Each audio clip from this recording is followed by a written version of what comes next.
बड़ी सच्चाई है। शुरुआती दौर में जैसे जब नतीजे आए तो 15 महीने की गवर्नमेंट रही कमलनाथ जी की।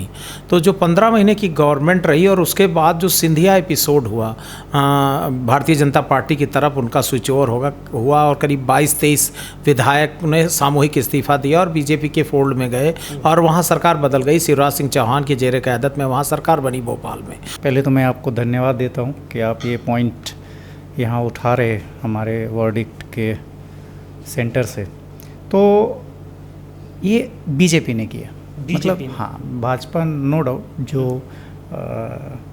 जो कह सकते हैं जिस तकनीक के दम पे सरकार में आने का जो कला है वो बीजेपी के पास है। और किए हैं सिंधिया साहब, माधवराव सिंधिया साहब से लगातार पार्लियामेंट का चुनाव लड़ते रहे। राव देसराज सिंह यादव बड़ा नाम रहा है, मुंगावली से 4 बार भारतीय जनता पार्टी के विधायक रहे हैं और अभी उनके बेटे यादवेंद्र सिंह कांग्रेस के खेमे में आए। तो इस पूरी पट्टी में अभी आप देखिए कि मतलब उथल पुथल मचा हुआ है मध्य प्रदेश, बहुत बड़ा उथल पुथल। और कोलारस में देखिए कि भारतीय जनता पार्टी से एक बड़े कद्दावर व्यक्ति कोलारस में आए। तो जो ये सिंधिया का गढ़ है, कोलारस, शिवपुरी, गुना, ये पूरा सिंधिया का गढ़ माना जाता रहा। और मैंने कहा ना, और दूसरी सबसे बड़ी चीज़ इस बार जो कांग्रेस के लिए एक सुखद पहलू ये है कि कांग्रेस की सारी लीडरशिप, चाहे पचौरी साहब हों, चाहे अरुण यादव हों, चाहे जयवर्धन साहब हों, खुद दिग्विजय सिंह जी जिस तरह वो मूवमेंट कर रहे हैं, आपको याद होगा नर्मदा यात्रा। हर वक्त सच के साथ आप देख रहे हैं लोक समाचार। नमस्कार, मैं अकरम हाशमी। आज हमारे साथ में आप देख सकते हैं चुनावी विश्लेषक जो है ओपी यादव जी हमारे साथ में मौजूद हैं। काफ़ी चर्चा हम करेंगे क्योंकि इस समय मध्य प्रदेश और राजस्थान, छत्तीसगढ़, तेलंगाना 4 राज्यों के तो चुनाव हैं ही, लेकिन इन 4 राज्यों को अगर मद्देनज़र में रखा जाए तो ये सेमीफाइनल का दौर है। सेमीफाइनल इसलिए देखा जाएगा क्योंकि लोकसभा का जो चुनाव होने वाला है, देश के प्रधानमंत्री का जो चुनाव होने वाला है, ये चुनाव कहीं ना कहीं बहुत कुछ निर्भर करता है इन चुनाव को लेकर के। ये जो विधानसभा का चुनाव होने वाला है, चाहे वो मध्य प्रदेश का हो, चाहे छत्तीसगढ़ का हो या फिर राजस्थान का हो। लेकिन जो एक बड़ी सच्चाई है, हम आपसे जुड़ने के बाद हम आपका स्वागत करते हैं लोक समाचार में। नमस्कार। और सबसे बड़ा जो चर्चा है, हम आपसे यही सबसे प्रथम सवाल हमारा आपसे रहेगा कि 5 वर्ष में कमलनाथ कांग्रेस की सरकार में रहे और शिवराज सिंह यानी भारतीय जनता पार्टी, कांग्रेस पार्टी दोनों वहाँ पर सरकार में बनी रही। बेहतर सरकार की तुलना में अगर जनता की पैठ में देखा जाए, पब्लिक की एक तरीके से रुझान को देखा जाए, उनके माहौल को देखा जाए, तो किस तरीके से वो किस फेवर में बोलते नज़र आ रहे हैं? उनको कमलनाथ पसंद आ रहे हैं या शिवराज सिंह को रिटर्न करना चाहते हैं? देखिए, बेसिकली हमारा पॉलिटिकल ट्रेनिंग इंस्टीट्यूट है, पॉलिटिकल रिसर्च की एजेंसी है हमारी। तो मध्य प्रदेश की जो 230 विधानसभा सीटें हैं, मोटा मोटा हमारी मूवमेंट हो रही है और ग्रास रूट पे, जीरो ग्राउंड पे हम लोग काम कर रहे हैं, देख रहे हैं, लोगों से मिल रहे हैं, लोगों के इंटरव्यू कंडक्ट कर रहे हैं। तो एक जो बड़ी सच्चाई है, शुरुआती दौर में जैसे जब नतीजे आए तो 15 महीने की गवर्नमेंट रही कमलनाथ जी की। तो जो 15 महीने की गवर्नमेंट रही और उसके बाद जो सिंधिया एपिसोड हुआ भारतीय जनता पार्टी की तरफ उनका स्विच ओवर हुआ और करीब 22-23 विधायक ने सामूहिक इस्तीफा दिया और बीजेपी के फोल्ड में गए और वहाँ सरकार बदल गई। शिवराज सिंह चौहान की जेर क़यादत में वहाँ सरकार बनी भोपाल में। उसके बाद लगातार शिवराज सिंह चौहान पावर में है और भोपाल में भारतीय जनता पार्टी सरकार में है और सेंटर में भी डबल इंजन की सरकार की बात हो रही, सेंटर में भी नरेंद्र मोदी की सरकार काम कर रही है।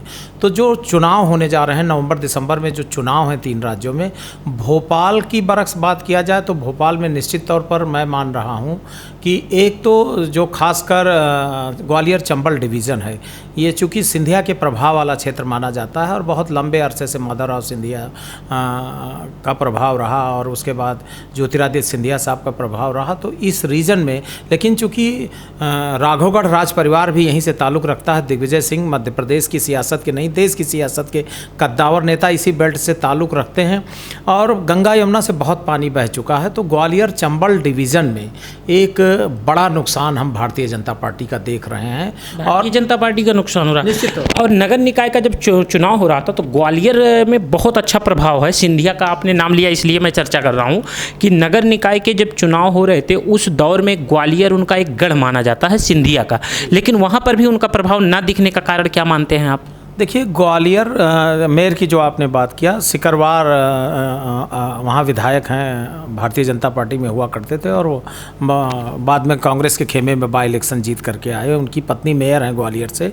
जो आपने कहा वो सच्चाई है और कांग्रेस ग्वालियर का मेयर का चुनाव जीती है। आपने पार्लियामेंट के भी नतीजे देखे होंगे, कहीं ना कहीं बुनियाद जो दरकती दीवार है उसकी इबारत बहुत पहले जब गुना शिवपुरी पार्लियामेंट के नतीजे आए, केपी यादव भारतीय जनता पार्टी के सिंबल पर चुनाव जीते, पार्लियामेंट पहुंचे और सिंधिया साहब का एक जो मिथक था वो टूटा पिछले पार्लियामेंट में, तभी से लग रहा था। उसके बावजूद उसके बाद जो ज्वाइंट सारे नेता कांग्रेस के थे साथ मिलकर के चुनाव लड़े और एक जो एकरूपता एकजुटता की बात हुई उससे भोपाल के नतीजे बदले निश्चित तौर पर। लेकिन उसके बाद आप देखिए शिवराज सिंह का क्या प्रभाव होगा। शिवराज सिंह का मध्य प्रदेश में शिवराज सिंह के तमाम योजना इन्होंने चलाया लोगों को मतलब अपने फेवर में लाने के लिए। एक अभी चुनाव आने वाला है, एक बड़ा योजना वहाँ सुकन्या योजना चला हुआ है।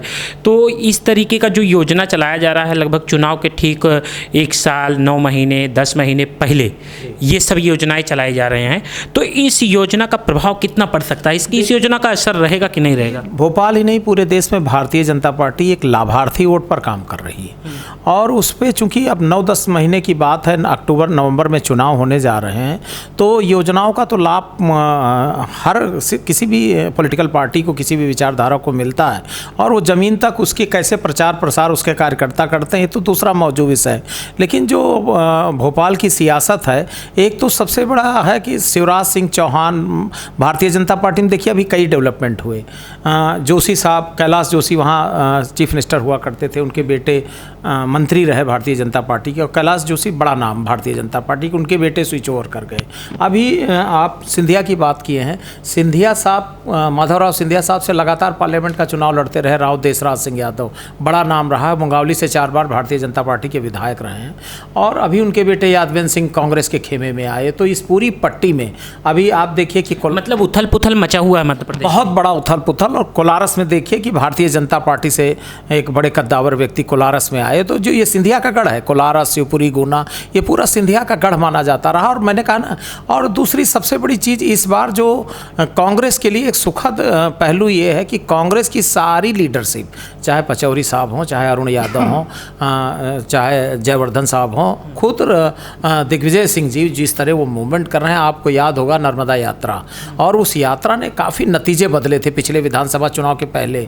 तो दिग्विजय सिंह जी खुद भोपाल कैंप कर रहे हैं, खुद मूवमेंट कर रहे हैं, प्रदेश के अलग अलग। दिग्विजय का असर रहेगा निश्चित तौर पर, दिग्विजय सिंह नहीं पूरी कमलनाथ, निश्चित तौर पर मैं कह रहा हूं कि कांग्रेस पहली बार बड़ी। अच्छा, जो उथल पुथल आप बीजेपी में दावे के साथ बोल रहे हैं कि उथल पुथल बीजेपी के नेताओं में हुआ है, इधर उधर जा रहे हैं, कांग्रेस के नेताओं में ऐसा देखने अभी तक तो ऐसी कोई खबर नहीं है कि उस तरह का कोई बड़ा चेहरा कांग्रेस। राजस्थान में गहलोत और सचिन पायलट, देखिए मध्य प्रदेश की बात हम लोग कर रहे थे, राजस्थान का सिनेरियो डिफरेंट है। लेकिन अशोक गहलोत साहब पूरी तरह से वहाँ पूरे अपने कार्यकाल में विकास पुरुष के रूप में उभरे हैं। और जो सचिन पायलट और जो मीडिया के हलकों से खबर आ रही है कि सचिन पायलट और सीएम साहब के बीच में जो एक तरह से आपस में जो एकता की बात लगातार मीडिया के हलकों से खबर आ रही, उस पर अभी आप देखिए कांग्रेस में ने तीसरे राउंड इंडिया का रूप नहीं धारण कर सकते हैं सचिन पायलट। नहीं, देखिए अभी एक आप देखे होंगे मध्य प्रदेश में अरुण यादव का एक बयान आया, उन्होंने कहा कि मेरे नाम के पीछे यादव लिखा है, मैं सिंधिया नहीं बन सकता। सचिन पायलट और सिंधिया साहब में बहुत बड़ा फर्क है। उसका कारण यह है कि राजेश पायलट कांग्रेस की फोल्ड से उनका जन्म हुआ, किसान पॉलिटिक्स से उनका जन्म हुआ। आप याद करिए दिल्ली में एक अखिल भारतीय किसान महापंचायत हुई थी, उसमें भडाना साहब जैसे लोग सक्रिय थे। उस समय संतोष सिंह रंधावा जैसे, जो सुखजिंदर सिंह रंधावा हैं आज राजस्थान के इंचार्ज हैं, उनके पिताजी थे संतोष सिंह रंधावा। बड़े बड़े लोगों ने शिरकत किया था। देश की सबसे बड़ी किसान रैली थी राजेश पायलट साहब की।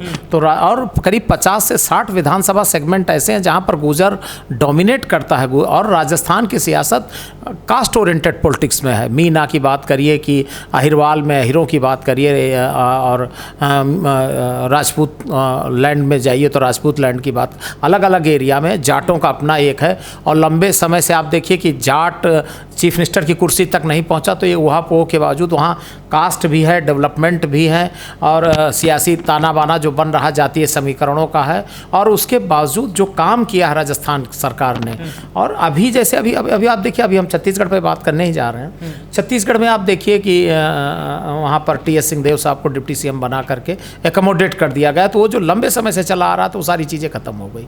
तो उसी तरह राजस्थान में तीसरे राउंड की अभी दिल्ली में मीटिंग हुई है, और जल्द ही पायलट साहब को कोई ना कोई ऐसी चीज़ कांग्रेस देने जा रही, जहाँ तक विश्लेषक खेमा देश का पूरा जानता है वो, क्योंकि कांग्रेस को पता है कि 50-60 सेगमेंट ऐसे हैं जिसपे गुर्जर प्रभाव ही डोमिनेट करता है, और सिर्फ गुर्जर कम्युनिटी में ही नहीं सचिन पायलट, बाकी बैकवर्ड की जो कम्युनिटी है उस पर बहुत मजबूत प्रभाव रखते हैं। जाटों पर उनका अच्छा प्रभाव है, अहिरवाल में उनका बहुत अच्छा प्रभाव है।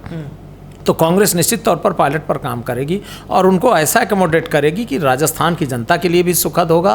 पायलट टूटने नहीं पाएंगे? नहीं, निश्चित तौर पर कहीं कुछ नहीं, ऐसा कुछ नहीं, जहाँ तक मेरा मानना है। मैंने कहा ना कि वो किसान पॉलिटिक्स से उनका जन्म हुआ, वो राजेश पायलट जी का जन्म किसान पॉलिटिक्स हुआ और उनके परवेश से वो निकले हैं। तो इतनी जल्दी कहीं कुछ होता नहीं, और सियासत में स्पेस बहुत कम है। सियासत नहीं, किसी भी सेगमेंट में आप जाइए तो स्पेस कम है। तो वो बहुत उस लेवल पे जो सिंधिया साहब का वो मामला हुआ था, वो दूसरे ढंग की चीज़ थी, वो दूसरी चीज़ थी। तो ये मान लीजिए कि जयपुर में कोई बहुत बड़ा चेंज नहीं होने जा रहा। पायलट साहब एकोमोडेट हो जाएंगे पॉलिटिकली, और निश्चित तौर पर जो राजस्थान में कांग्रेस ने काम किया है उसका रिजल्ट उसको मिलेगा। दूसरा, भारतीय जनता पार्टी में जैसे सिंधिया मैम हैं, वहाँ चीफ मिनिस्टीरियल कैंडिडेट हैं, तो एक तो बहुत जो सेंट्रल लीडरशिप है उसके बीच में, स्टेट लीडरशिप के बीच में बहुत गजगरा है, आपस में बड़ा लंबा फासला है, आपस में सिटिंग नहीं है। और जो एक सिंगल लीडरशिप है गहलोत साहब की, कांग्रेस के पास गजेंद्र सिंह शेखावत साहब हैं, कि ओम माथुर साहब हैं, कि भूपेंद्र यादव जी हैं, कि पुनिया साहब हैं, किसको लीडरशिप की सिंधिया मैडम फिर वापसी करेंगे। अभी वो चीज़ चुनाव बिल्कुल सिर पर है, लेकिन वो मैसेज भारतीय जनता पार्टी नहीं कर पाई है। तो यही दिक्कत भारतीय जनता पार्टी, जैसे डॉक्टर रमन सिंह सिंगल चेहरा है छत्तीसगढ़ में, और अपर क्लास से आते हैं, राजपूत कम्युनिटी से आते हैं, 15 साल का शासन किया है। लेकिन ऐसा जहाँ तक हम देख रहे हैं, क्योंकि ट्राइबल पट्टी है छत्तीसगढ़, आप देखिए ट्राइबल, और ट्राइबल के बाद दलित में आ जाइए, सतनामी में आ जाइए। एक ज़माना था अजीत जोगी साहब ट्राइबल पॉलिटिक्स उन्हीं के इर्द गिर्द घूम रही थी, लेकिन अब कांग्रेस ने काफ़ी काम किया, और हिंदुत्व की बहुत सारी चीज़ें ऐसी हैं, और जो कहते हैं ना कि क्षेत्रीय अस्मिता पर भूपेश बघेल साहब ने काफ़ी काम कर दिया है। भूपेश बघेल, हाँ, भूपेश बघेल जी का वहाँ पर छत्तीसगढ़ में कौन सी योजना सबसे बेहतर साबित हो रही होगी? नहीं, उनके कई योजनाएं हैं। देखिए, मैंने कहा ना कि क्षेत्रीय अस्मिता की, जब भी आप याद करिए, जब प्रधानमंत्री नरसिम्हा राव सब बने थे, तेलुगु बिड्डा की बात हो रही थी, पंजाबी पुत्र की बात हो रही थी, जब डॉक्टर मनमोहन सिंह जी, आपके पास उदाहरण, आप मीडिया के व्यक्ति हैं, तो पंजाबी पुत्र की बात हो रही थी जब doctor Manmohan Singh ji prime minister बने।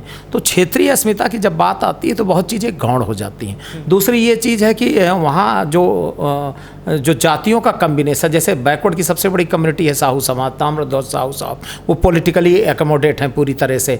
सतनामी पर वहाँ पर काम हुआ, सतनामी समाज जुड़ा हुआ है। बाकी जो बिरादरी हैं, खासकर भूपेश बघेल साहब कुर्मी समाज से आते, पूरा समाज इंटैक्ट है।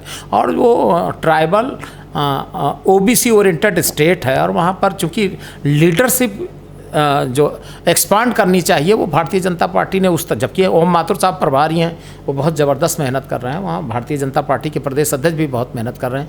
लेकिन मुझे लगता है कि जो काम किया है छत्तीसगढ़ में, प्रतिष्ठा से जोड़ दिया, काम का असर है निश्चित तौर पर, और यूनाइट कांग्रेस वहाँ चुनाव लड़ रही है। हाँ, हमारे साथ में तकनीकी रूप से आप काफ़ी अच्छा चुनाव विश्लेषक को लेकर के तकनीकी रूप से वर्क कर रहे हैं, और पूरी तरह से बात किया जाए कई प्रदेश में आप कर चुके, तो तीनों प्रदेश की चर्चा जिस तरीके से हमने ओपी यादव जी से किया, लेकिन आपसे जो एक बेहतर सवाल ये है कि तकनीकी रूप में जो सबसे ज़्यादा प्रभाव आप किस दल का मानते हैं कि इस दल का तकनीकी रूप से सबसे बेहतर जो प्लेटफॉर्म तैयार किया है, सबसे अच्छा वो दल है जो तकनीक रूप में सबसे नंबर 1 पर चल रहा है?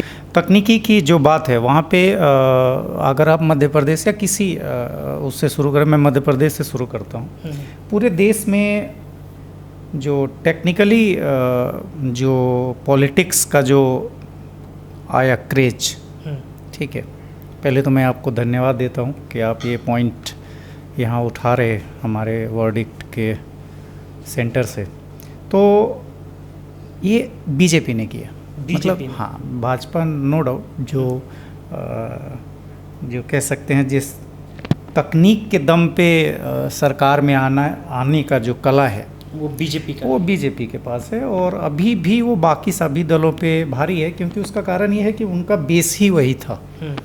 तो वो उसी पे काम करते हैं लगातार।